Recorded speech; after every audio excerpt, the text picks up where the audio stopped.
What's up, guys? Welcome to another episode of the Mindset Cafe podcast. It's your host, Devin, as always, and we're here to make sure that we give you some tips, some tricks to help you on your personal journey. And one of the best ways that we know how to do that is through other people's stories and their journeys, what they've overcome, and the lessons they've learned, right? And through their lessons, you can take some knowledge in that and overcome battles or overcome obstacles you have in your own journey, or maybe you will have in your own journey. So today we actually have a special guest. We got Clay Smeltzer with us. He is the owner of CS Health Systems, and he focuses on, and with his company, they focus on basically busy parents and with nutrition and everything and getting you back to your optimum and your primal state. So thank you so much, Clay, for coming on with us today. How's everything going?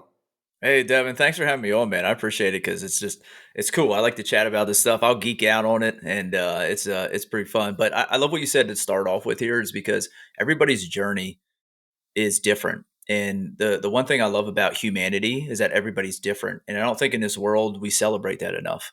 And we talk about trying to shove everybody. And I come from the educational background, so I've been a teacher for 20 years as well. And we try to shove everybody in the same box. So hearing everybody's story allows us to pick up things that we can utilize. And some things, it's like the shopping cart. We don't go get everything from the grocery store. We take off the shelves what we need.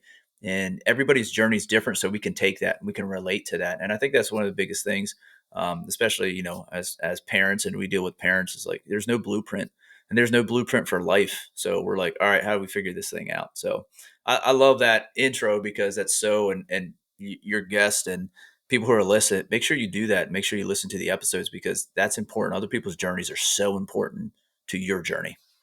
No, I agree. Like one of the things that I always say when, because I have a mentor in for my franchise business. I've had mentors, when becoming a personal trainer, all those different things, right? And people sometimes will think they're too good for a mentor or think they're too good for a coach. Realize that you having that humility and having that sense of knowing that you don't know everything or might be able to learn something from someone else's journey, it's one of those things where me personally, I value time. And when I say that, most people immediately go to the fact that, oh, you just want to be kicking it on the beach with your feet up. No, I value time in the sense of you've already gone through this journey, you've already spent the time finding out the knowledge that I need. Why am I going to spend months, years trying to figure out the same thing when I can figure it out in days, weeks with you, right? Yep. So it just makes sense in that. So I mean, that's awesome, and I love what you're doing and focusing on busy parents, because us being parents and everything, like, we know that life gets crazy and Oh yeah. sometimes you tend to neglect yourself. Oh So I yeah. want to start off. How did you get started in the personal development space, as well as what made you decide to focus on busy parents? Yeah. Well, you just said it. Sometimes we neglect ourselves, but I'm going to change that. It's not sometimes. It's 98% of the time we neglect ourselves as parents. Because think about it. We were taught. Like I was taught. I grew up in Pennsylvania. It's blue collar, work your butt off, shut up, do what you're supposed to, and then life will be great. And I'm like, okay, cool. Well, that didn't work out. I'm like, I did that.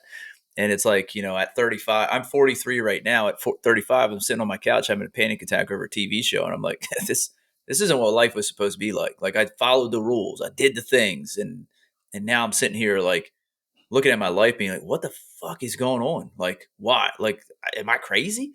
Like, what the heck is going on? We have 3 kids, a married, like my wife. It's all like that. What's going on and how do I want my life to be like? But I wasn't taking care of myself. And I always say this way: we were taught to give to everybody else, but when I gave to everybody else, I was giving nothing to myself. And when we give nothing to ourselves as parents, we're not the best parent. We're not even the best for ourselves. And that's where it's like, hey, this year, my word is prioritize. And my goal is to help parents prioritize themselves first.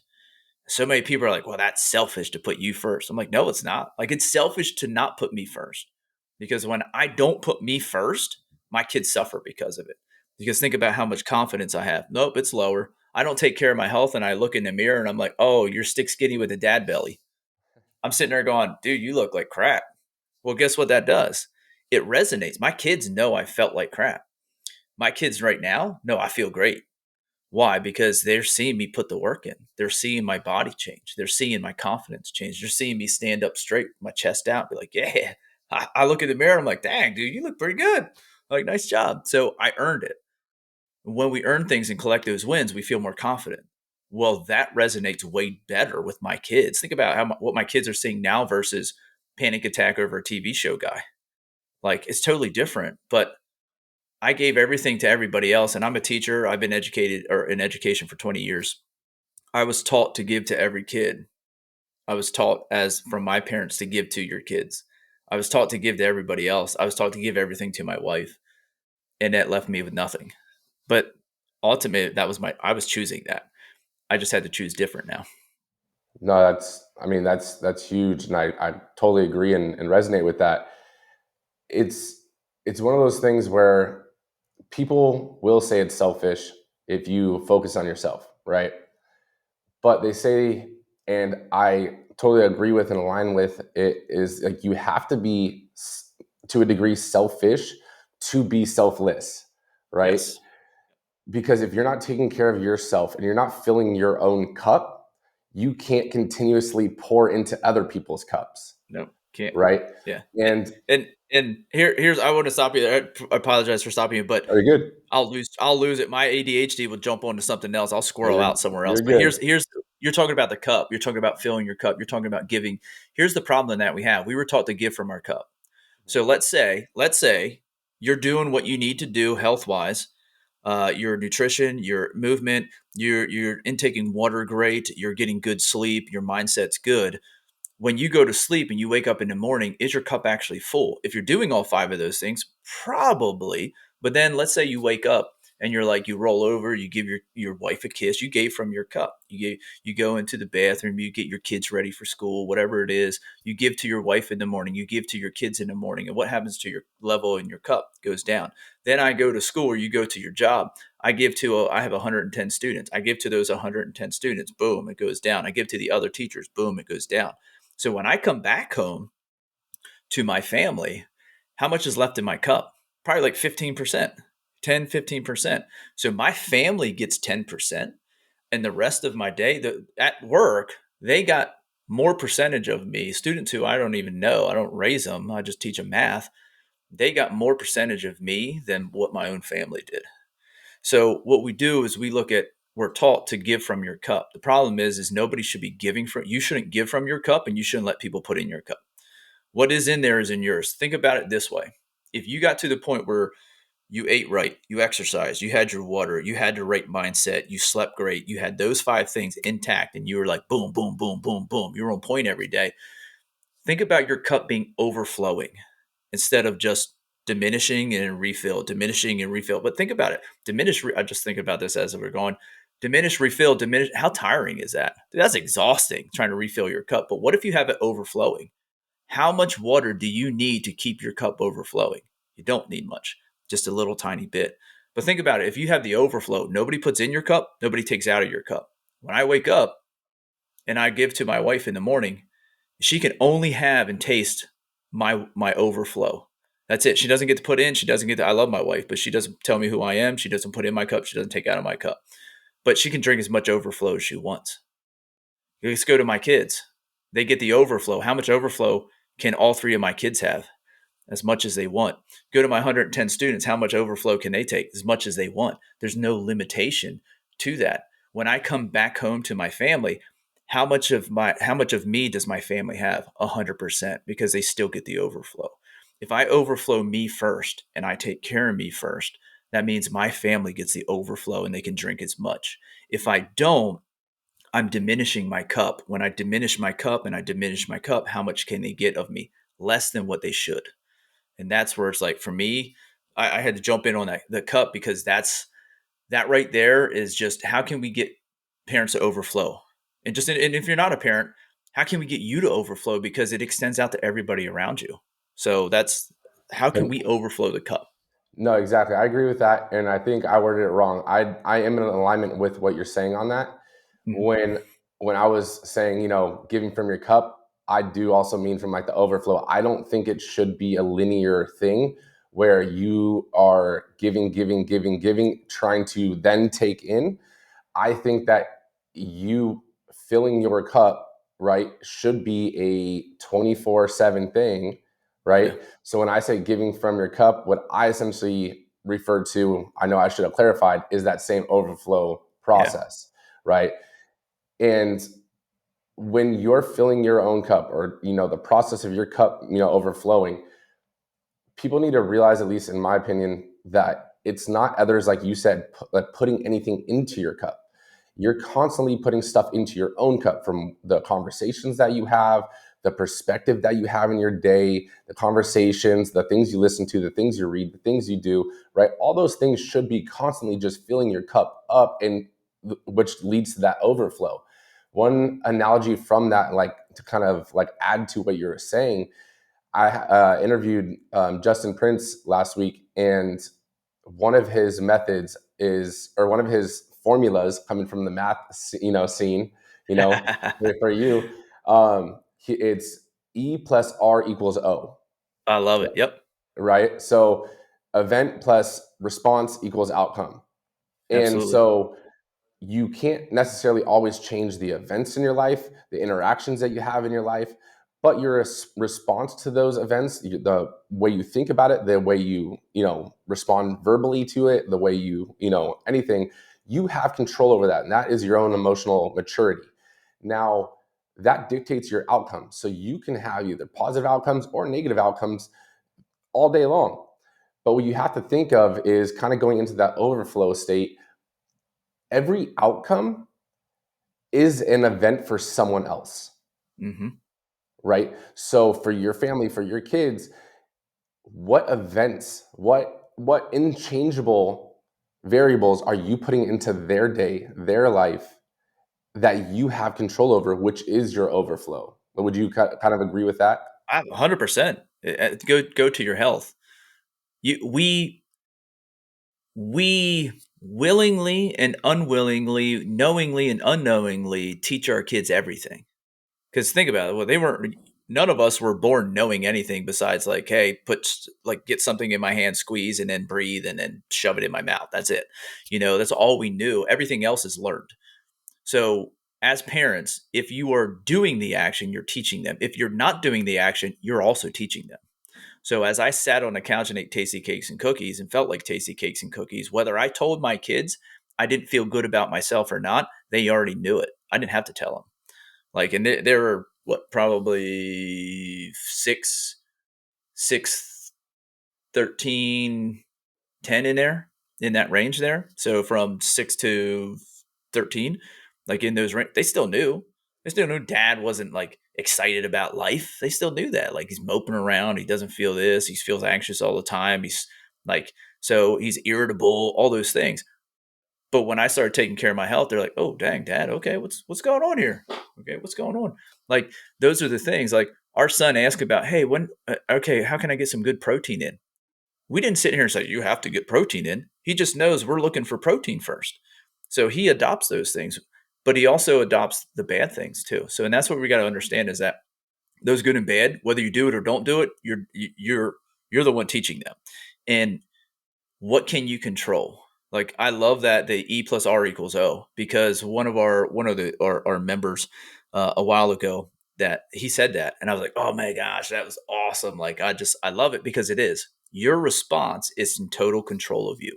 So do you have that response that's an emotionally reactive response or a thought reactive response? And when you have if you're emotionally reactive, it's probably not doing what you wanted to do. So that response to, hey, I don't like what I see in the mirror. Well, what do you do? That's an event in your life. I look in the mirror. Do I like what I see? Yeah. All right, cool. What's the response to that? I can have an emotional response, be like, yeah, I made it. I got it. And then not do anything. Like, hey, I won. Well, cool. Are you going to keep winning? Or thought reacting, going, man, I love what I see. Okay, what's going great? All right, here's what's going great. And I call this the ARA sequence: assess, reflect, and adjust. What's going right? What's going wrong? Why is it going right? Why is it going wrong? And what can I adjust? And lots of time in that sequence, we don't teach enough. And as education doesn't teach enough of what are you doing right? We always focus on what are we doing wrong. Well, what are you doing right? You should repeat those things. So we should focus on, hey, what am I taking out here? That's awesome. And let's keep repeating those things. What's written wrong? Okay, is it a detriment that's high enough level for me to actually take action on it? Or does it not really affect us? And it's like some is like, but some are like, oh yeah, yeah, yeah. Like that's a bad thing. Like, okay, let's adjust these things. But most of the time it should be, hey, what am I in that R? What am I doing right? So we keep getting the outcome, the O, to what we want that moves us towards our goals, our dreams, our aspirations, being the example as a good parent in there. But it all ultimately it all comes back to you. Whether you like it or not, whether you want to admit it or not, your kids are the reason why your kids are the way they are is because of you. And that's totally anybody can argue with me on that, but it comes back to you. Your kids act that way because of you. Yeah, I mean, someone can argue it, but it's not really an argument. Then it's more of them just trying to defend the fact that either they Correct. fucked up or, they're not doing the things they need to do, which when people do that, they shift the blame because they don't want to take responsibility for the actions or inactions of themselves, right? Correct. And Yep. I think it's huge, like what you're saying too, with your kids, like you said, whether you do the things or don't do the things, you are leading by example, right? It's you. And your kids, yes, will love you no matter Hmm. what. But are you the role model your kids are following, Yeah. right? Because you might be, they'll love you, but are they really following you and seeing you as a role model? Right? I mean, I have a 2-year-old daughter, and it's funny that you were saying the things about your kids at the age ranges, because like what I noticed the other day, actually, I was drinking a protein shake and she didn't want her little like kid breakfast, and she wanted a shake, like so I had to make her like a mini little protein smoothie, and Yeah. she wanted That's it awesome. done how she saw me do it. So And think about that situation right there. She's two. Cognitively, has the brain functions and the brain development. Does she know enough to be like, hey, that's great for my body and it's going to make me healthier? No. She's just like, Dad, I want to do what you do, man. I love you, Dad. Like, I love you that much. I just want to do what you do. And that doesn't stop. That continues subconsciously as we go on. Now, as they create patterns of thought, there'll be like later on when she starts to hit 8 years old, that's when cognitive function comes in that says, hey, why? Why am I doing this? What is this for? Then that's where the awesome part of being a dad comes in and a mom comes in. Is now you can teach those things. Like Kale's like, why do I need protein? I was like, okay, here's what it does for our body. Oh, really? Like it can give me big muscles. I'm like, yeah, like it's awesome. And so it's all those different teaching moments because you were the example. The opposite of that is all of those teaching, all of those frustrations you have because you want your kids to do a certain thing, but you're not doing it. And this is a quote I love it was so impactful because the one thing you said, you have to be selfish in order to be selfless. I heard that when I was 28 by mentors I so respected and were super high level, and I still respect to this day. But I'm like, what does it even mean? I'm like, that sounds great, but I'm like, whatever. Okay, cool, awesome. Until I got to that point where I had to be, and I'm like, oh, now I get it. But the other quote I love the most too is this. It says, "What you do speak so loudly that what you say I can't hear." And it always resonates with me to say, all right, it doesn't matter what I say. Hey, go brush your teeth. If I'm not brushing my teeth, my kids ain't. Whether they see it or not, they're gonna be like, Dad, dude, you have stinky breath, man. Your teeth look all yellow. You ain't brushing your teeth. Like if I say, hey, we need to be healthy and I don't be healthy, then hey, you need to eat better, but I'm sitting there shoving a bag of chips down my throat. Like, okay, I can't tell my kids to eat better when I'm not doing it myself. So we have to make sure that every action we take is an action that we eventually want our kids to do. And if not, what we say doesn't really matter. Hey, when we're talking about, especially this age with kids growing up with these phones, with everything else, being in education, I see so much mental health has dropped. Kids are more anxious, kids are more depressed, kids are more this. One of the reasons is because we don't push them hard enough. Well, we don't want to make them feel bad. Well, sometimes they're gonna have to feel bad. We got to push them. we can't take. I call it the happy kid phenomena. Parents want their kids to be happy. The problem is they take everything away for them to go through struggle, and you can't grow if there's no resistance. So when you parent takes away all of that resistance, you're setting your kid up for immense failure. So when we look at this, we have to be able to be there for them and show that. As a parent, if you're not communicating with your kids, hey, here's where I'm struggling with. How are they going to communicate how they feel? We just had a conversation with our son and our daughter. Our our oldest is at college. Oh my god, I can't believe I got an adult. I'm like, oh my gosh. But she's awesome. She's super independent. She's like this go getter. Like she's awesome. But like our daughters, she had the opportunity to get her driver's license last week, but she didn't. So she didn't do the things that she needed to be able to be ready for it. So we had to have a conversation about taking initiative. She wanted a job, but did you actually really go after getting a job, or did we go back? So there's that part where like, hey, we gave you the opportunity to be able to do so, but now as parents, it is our role and our job. Now it's our time to make sure that you do these things. So we're giving you the opportunity. You didn't take advantage of the opportunity. Now we need to look at, hey, what does initiative look like? We need to be an action taker, not a sit backer. So that's what we got to do. Our son, we had he shuts down when there's questions coming at him, and it's like he just freezes, and it's like, now we're trying to have an actual conversation with you. So we had that situation this week where he just froze and wouldn't talk. Well, obviously as parents, we emotionally react. We go like, I just want you to say, or it just gets, I don't know. He's 11, so he's like, I don't know. So some of the things like you're just saying just to say because you don't know what to say. Like, okay, cool. But we had to have that tough conversation with him.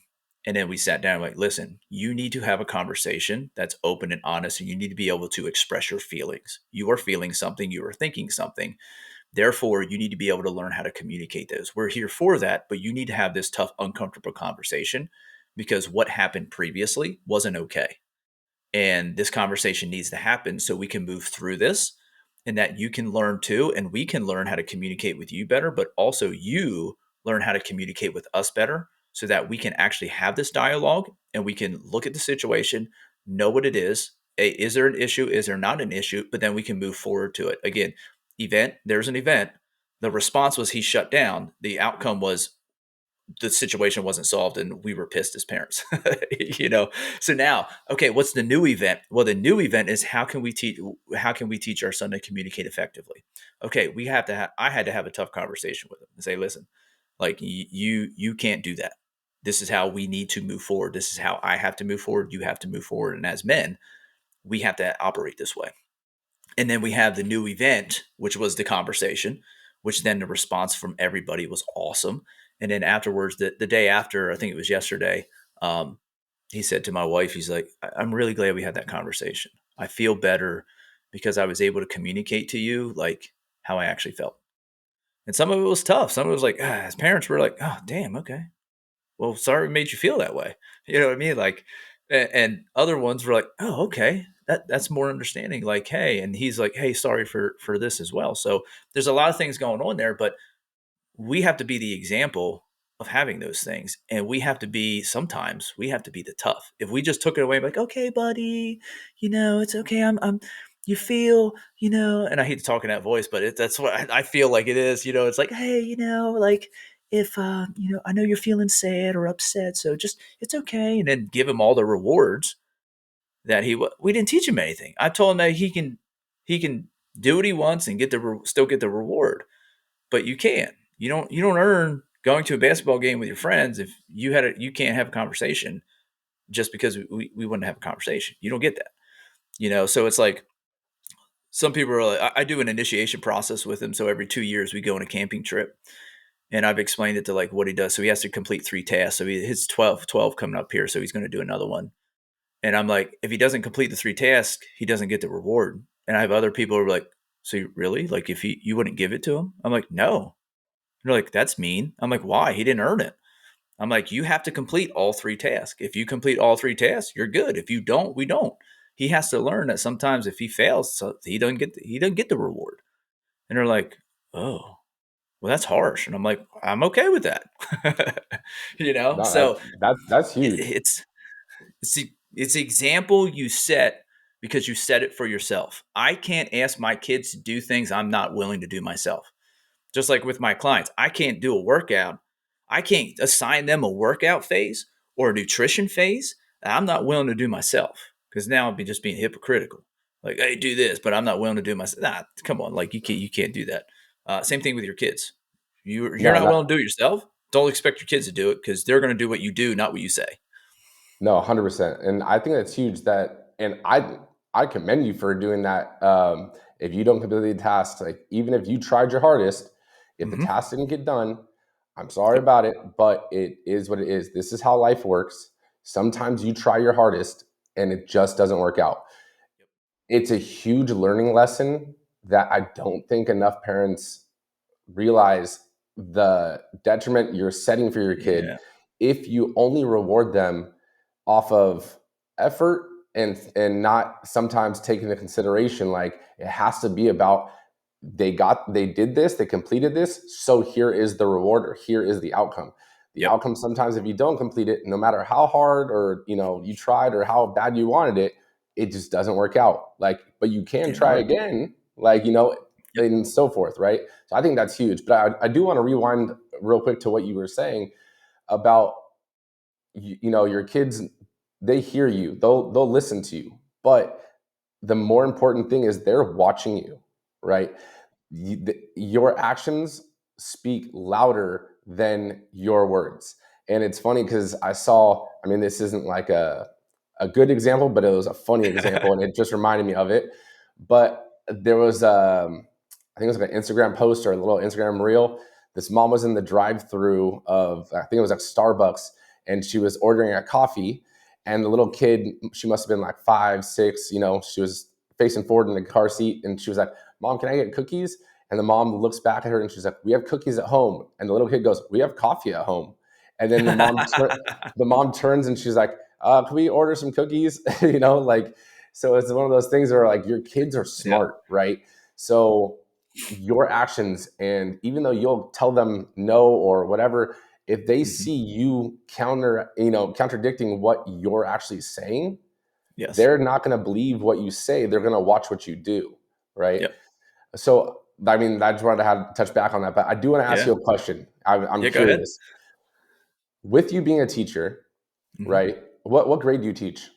I teach middle school, so seventh and eighth grade. I teach Okay. seventh and eighth grade math. Everybody, everybody's favorite subject. You know that. Oh yeah. I actually liked math in middle school, high school. But with being a teacher, you have your teacher hat. Hmm. Is it different, or do you switch and transition hats from when you teach your kids and when you're teaching your kids at school, or how you interact with your kids versus the kids at school? I know actually seventh, eighth grade, middle school is that tough age, Oh yeah. but um, do you find yourself? I was always curious of this with teachers. Do you have to switch, or do you speak to your kids differently, or do you find yourself putting on a teacher hat when you're talking to your kids for certain Yeah. things? It falls into this like middle area because no, I used to be different, but that's also when I showed up in the world with no purpose, and that's what left me on a couch with a panic attack over a TV show because I woke up and I just went. I was dad here, I was teacher there, I was two different people. I was never Clay Smeltzer. I was just who I needed to be in the area I was so that I could please those people. And that's what was giving to everybody else and nothing for myself. I show up as Clay Smeltzer. So who is Clay? And I love this answer like, hey, who are you? Most of the time we're gonna be like, well, I'm a teacher. No, no, no, no. I used to say that. Here's who Clay Smeltzer is. I'm a man who owns his shit, loves his story, lives with purpose every day. I just happen to do that as a man, a husband, a father. I do that as a teacher. I do that as a fitness coach. I do that as a baseball coach. I do that walking in Walmart. Everywhere I go, I'm the same person. I own my shit. I love my story. I live with purpose. I help other people do that. So I act like that in my classroom. The issue I have is that I have to limit myself to what would actually benefit students because of the system that I work in. At home, there's no limitations because it's mine. So there's where it's like I'm in this middle area. So I don't go as hard on students as I do my own kids. And my own kids, I don't. There's times I need to go hard. Like we went hard the other day with Callie and Kale, and I don't mean like this. I meant, hey, this is a tough conversation. We need to have it. And you're going to sit here and do this. Well, I can't do that at school because one, I have to go through all this curriculum and all this not enough time. But two, then there's not a support with admin to do the right thing for students. It's a whole system, and I don't know what your thoughts are on education, but I'm going to say, as an educator, most educators are 98% of the educators are like, hey, shit ain't working. So like, it doesn't. So we have this system that's just trying to peg everybody into the same hole, and everybody's not. Everybody is different, and there's so many things like kids I have that if I was able to do what I'm good at and with like what my kids have at home, they'd be a totally different kid. But I can't because I just got to teach it. I have to teach them these things in 120 days. I have 130 days, but I have to teach them in this time frame, this stuff because blah blah blah. And it's like that's where it's like, so I'm stuck in a system that doesn't necessarily benefit kids. And the Not problem is, I'm just going to go on my education soapbox. The problem is, most 98% of the world knows it, or the United States knows it. The 2% who don't know it are the administrators and politicians who made the decision, who their, how do I say this, who their ego is too big to say, hey, we're wrong and it's not working. So there's my educational plug. No, I mean, I do agree with you, and not to get into like a touchy Yeah, yeah, subject, yeah, yeah. but I do agree with you in that sense. I did help actually build basically a athletic charter school. So we focused Yes. on basically basketball players, actually in middle school as well. I was, basically helped build out the strength and conditioning program for the Good. kids. So they literally were in the classroom, and it wasn't even out of school. We did it actually in a gym, in a subsection of the gym. But there was, the kids would come in, they would do their schoolwork, and all that stuff. And then afterwards, they basically had basketball and they had strength and conditioning, and it was for basically 2 to 3 hours in total, and that was every single day. Yeah. But if they didn't get their schoolwork done, like they weren't allowed to play basketball. They weren't allowed to come strength condition and stuff. And I I think that was one of my first like realizations of like there's definitely different ways and better ways to teach kids. Um, I mean, Think about how myself, engaged they were. You know what I mean? I'm sitting here going, man, I'm so excited about that. Like, hopefully that's continuing too. But like, I'm so excited about that because think about the engagement. What we do is like, and this is anybody, professionally or personally. Will you do something, put the time, energy, effort, and usually money into something that you don't find valuable and usable? No, you ain't going to do it. So we have all these kids going to school that don't find usability and value in what they're learning. I teach 110 new topics. Out of those 110, what are they actually going to use in life? Probably like 20 of them. So our kids are coming like, hey, when am I ever going to use this? And I'm like, you're not. Like, it's just not. Like, I'm the only teacher who's like, no, you're not going to use this, but we need to learn it now. Let's do it. It's on your quit. Like, okay, cool. Let's do it. Let's get it over with. Let's move forward. But here are the things that you are going to use. But it's they don't find that in our educational system today. Students don't find value and usability of the information that they're learning. If they did, like you taught, like you had the system you have, think about the the level of work they put into their schoolwork. Maybe they didn't need it or won't use it. Like, you don't need to know George Washington had wood tooth or whatever. Like, okay, cool, that's awesome to know, but you don't necessarily need it. Okay, but what we look at, they probably put more effort into that because they had this other stuff. And if they didn't complete that. So what's the big goal? The big goal is, hey, you need to make sure you get your stuff done. You take care of yourself first so that you can do the things that you've earned. right, That's the goal. And that's where it's like, man, that is exciting. And that's what we need to switch to. And it's an easy switch. It's just getting people, and I'm going to relate this back to parents as well. It's just getting people who've made the decision to say, listen, okay, we made a bad decision. Like, what we're doing isn't working, so let's change. Parents, how many times do parents do that?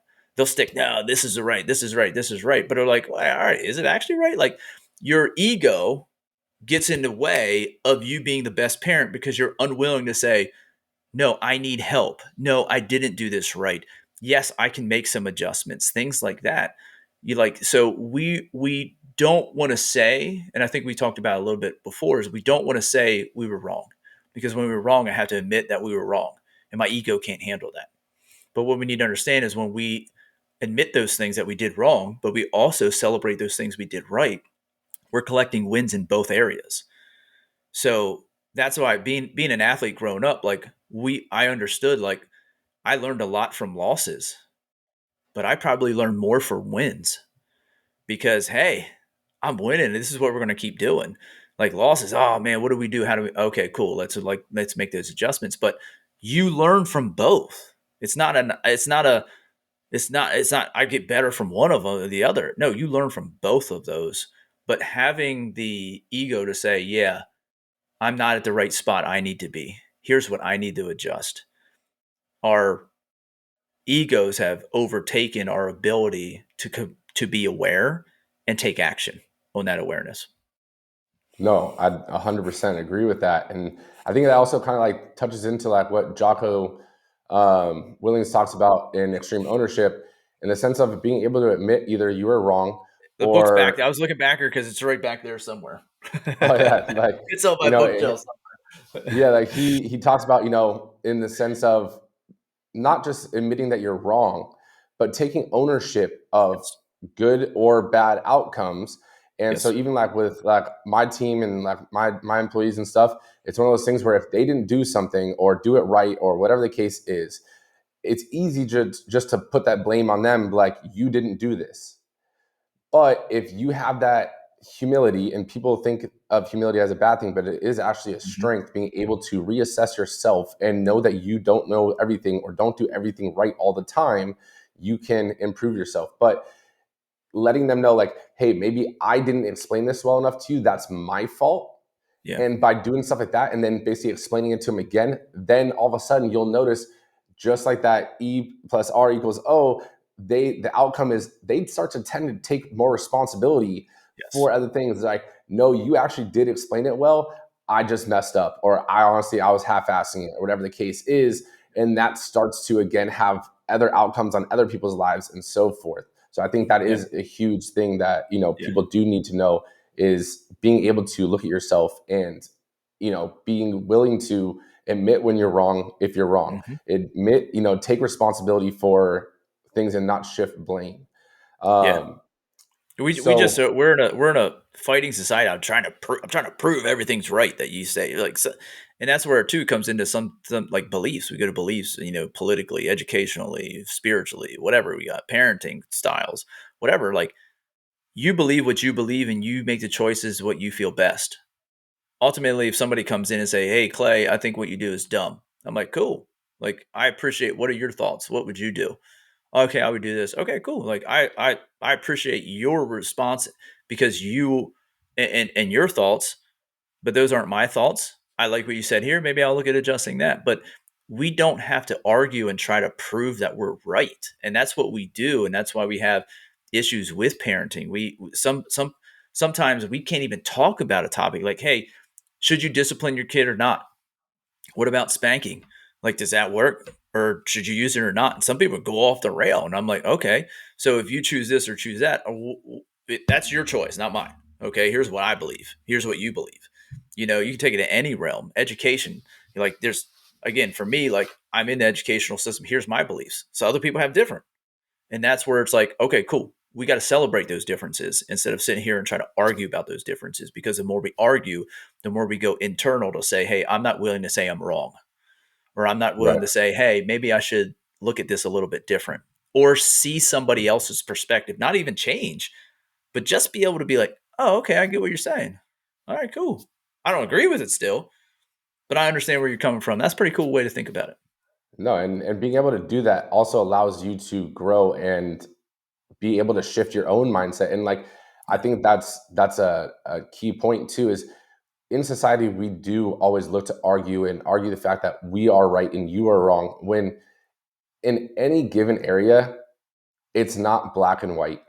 Yeah. 99% of the time it's not black and white, right? It's gray, Yeah. right? A So lot of gray. yeah, so like your points are your points, my points are my points, but by being able to listen to your points, like you just said, like thank you so much for telling me about that. I'm gonna keep doing. I think my way is working for here. But what you said about this, actually, I do like that, and I will start to try to change that one aspect, right? So being able to listen to other people's sides in politics or whatever, like there's, it doesn't always have to be A or B, right? Yeah. It could be an A B blend to make the Yeah. actual best journey for yourself. But you have to be able to, have that humility again from taking from what other people are saying, perspectives, and Yeah. all that kind of stuff. Um, and I And think that that's a that goes huge, back to what huge. you originally said here at the beginning about talking about, hey, it's about people's stories, people's journeys. And that's what I love hearing people's stories and journeys, is because like I don't know what's going to come out. I don't know what yours is. So therefore, when I learn that, I'd be like, I wouldn't have made that decision, but okay, cool. Like we get to learn new ways to appreciate life, to deal with life, to build some new skills. And sometimes those stories are like, oh man, I wish I would have done that. Sometimes you're like, oh, I can't believe you did that. But then all the whole mix is, okay, cool. What can I take to better me, to prioritize me so that I'm the best me? Because when I'm the best me, I'm better for everybody else and especially my family. And that's the key, man. And that's why I love people's stories is you learn so much from those. And I just want to come back on that because at the beginning, that's what this is all about.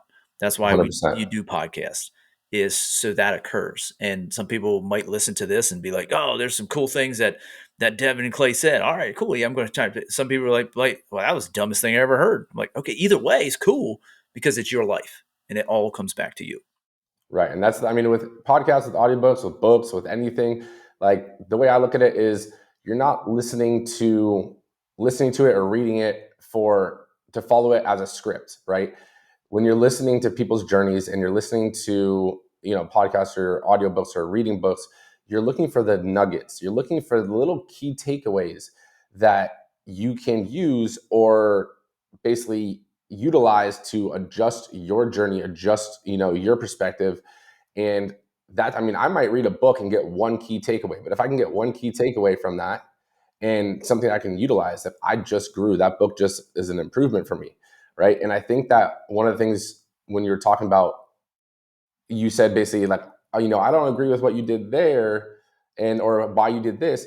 The one thing I think that people kind of stop is they stop there, right? Yep. They hear what you did, they hear what your thought is, and they're like, I disagree, right? Yep. Instead of taking it a level further and being like, I don't agree with that. Why are you thinking of that? Or what made you decide to do that or think that way?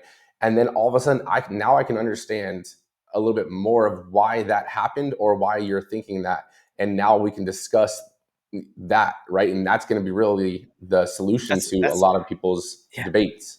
And it's an amazing conversation because you're like, oh, okay. That's a perspective. I put a post out the other day that said, um, basically, your everything in your life is your fault. And I was like, all right, what's your thoughts? And I had like it was like beep, beep, beep, beep, beep, beep, beep. What I didn't realize is how much people focused on the word fault.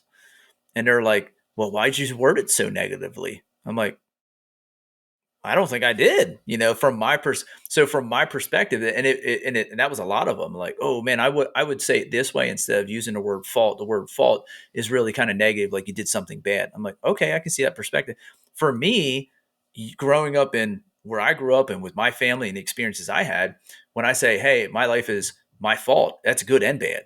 Like fault is just another word for my choices was my responsibility.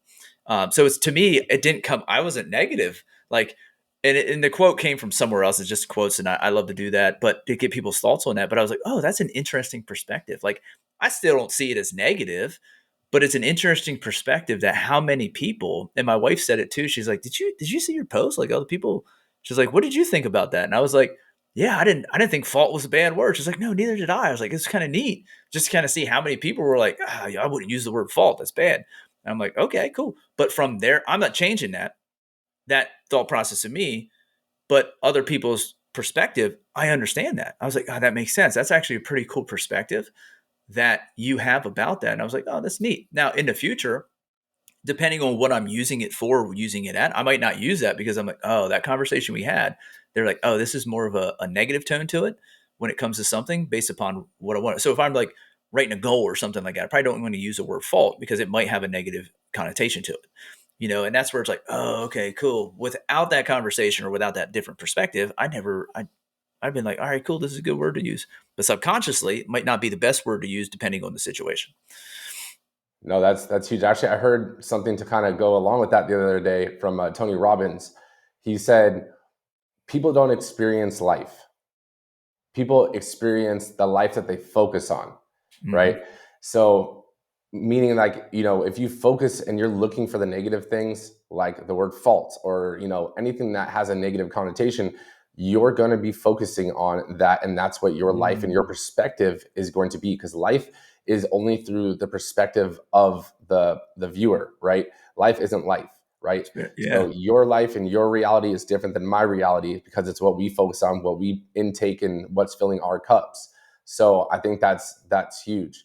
Um, what I want to ask you is, when typically at the end of the podcast, I like to ask this hypothetical question, right? nice. So let's say all your social media platforms, are gone. It's your last day on earth, and you aren't, all everything's going with you, right? What is one thing that you would like to leave, so that basically people would remember you by, and one piece of it, basically advice that you could give that would be your one hitter essentially? For me, it's own your shit. That's it. Like, just own it. It's your life. So, and the thing is too, like when I think about that situation, okay, it's my last day on earth. I'm spending it with my family, like my people. Like, that's it. I'm just going to love on them. I'm going to do what I do best. I'm going to own my shit, love my story, live with purpose. I'm going to go out guns blazing, like leave it all in the field. That's my mentality. Is because here's the thing. In that day, I know that all the days prior, I left it on the field. So in that day, if that's my last, I want to just have that warmth and that love from everybody else, the ones that mean the most to me, because those are the ones that are going to keep my message going. I don't know if you listen to Macklemore at all.